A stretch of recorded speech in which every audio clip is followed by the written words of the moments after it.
Hello, welcome to Kathaa Yaana. This is Panchatantra Yaana's Kakolukeeyam segment. We are pretty well into this series. For those of you who are new to this and also for those of you who might have missed the continuity of the videos, please find the link to our playlist in the description box. You're also most welcome to visit our channel, go to the playlist section and explore the different playlists we have created for you. In the last video, we saw the old crow telling the king crow Meghavarna that he has a very effective plan using which he will dupe the enemies and conquer them, just like how the tricksters robbed a goat from the Brahmin. And when Meghavarna asked what that story is about, the old crow began telling him the story. Once there lived a Brahmin by name Mitrasharma. One day he wanted to perform a big yagna for the coming new moon day, and for ritualistic purposes he wanted a goat. So he went to the city and bought a goat from a merchant. Now this goat was very plump and healthy. Also it was very naughty. It was running here and there. So Mitra Sharma took it and placed it on his shoulders and started walking towards his house. On the way, there were three lazy, jobless young men who were very hungry. When they saw the goat, their mouth began watering and they spoke among themselves. Hey friends, look at that goat, how plump and healthy it is. Wouldn't it be our sumptuous meal? Come, let us play a prank on this Brahmin and take away that goat. Saying so, all of them disguised themselves as Brahmins and began approaching Mitra Sharma one by one.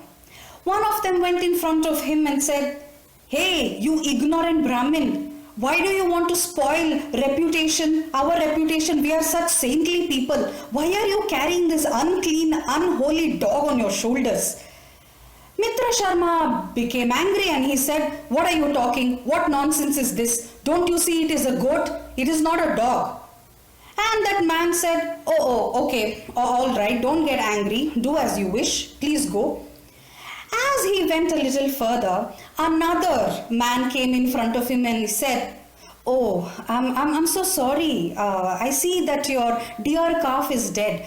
But carrying a dead calf on your shoulders, dear brother, I hope you know is impure and you need to purify yourself with Gaumutra, cow urine."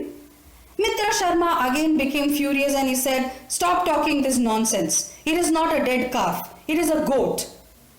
He said, "Oh, okay, sorry. Please forgive me. I spoke out of my ignorance. Please do as you wish."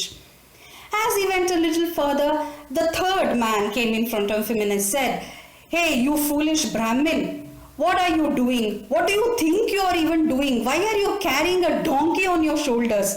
Don't you know that carrying a donkey knowingly or unknowingly makes you highly impure? Put it down before anybody sees it. Chi. Now, listening to all three of them, Mitra Sharma began to worry. He thought, maybe this goat is not a goat but indeed some goblin which is changing its form into different animals. And so frightened, he soon put down the goat on the ground and ran to save his life.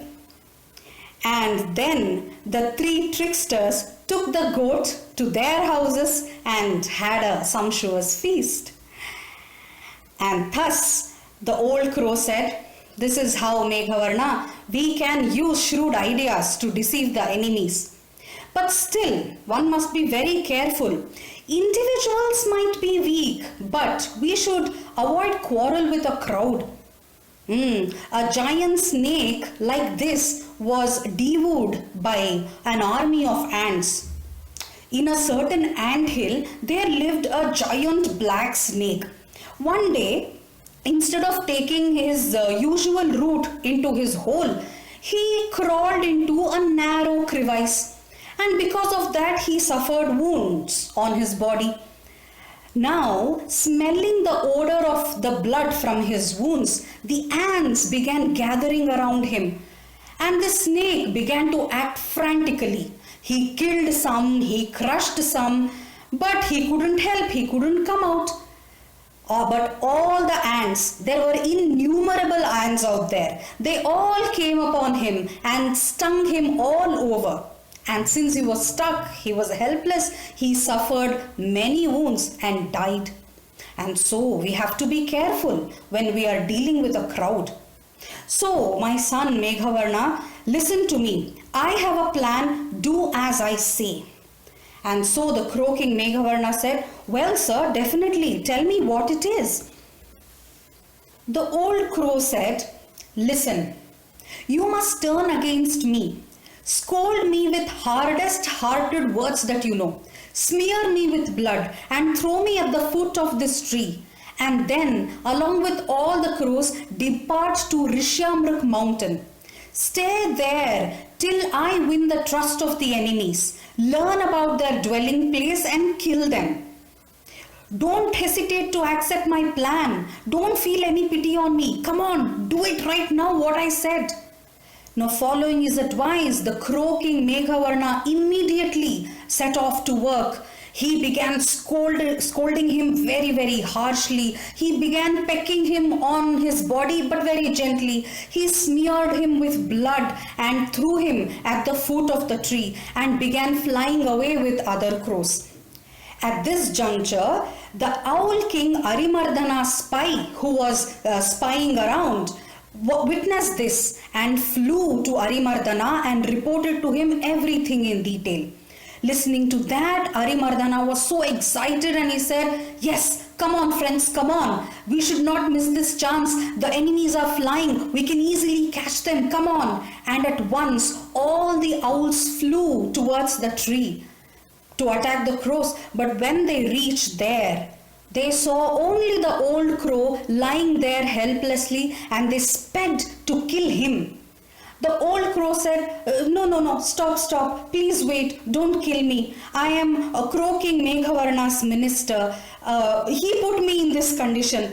Please go tell your king that I have something important to tell him. And so Arimardhana was brought near the old crow and Arimardhana asked, who are you and what happened to you? And the old crow said, Your Majesty, I am the croaking Meghavarna's minister. He has put me in this condition. On seeing how many crows you had killed, he was filled with wrath for you and he was going to wage a war against you. I advised him that it is not a good idea. I told him that they are very strong and we are weak. We should be seeking peace with them. To that, Meghavarna got all the more furious and he suspected that I have joined hands with you and he ruthlessly put me in this condition. Your Majesty, now you are my only refuge. Once I get recovered, I promise you, I will take you to their dwelling place and help you destroy them all. Now listening to this, the owl king Arimardhana thought for a while and consulted his counselors. He asked his first counselor Raktaksha, Dear sir, what do you think we should do now?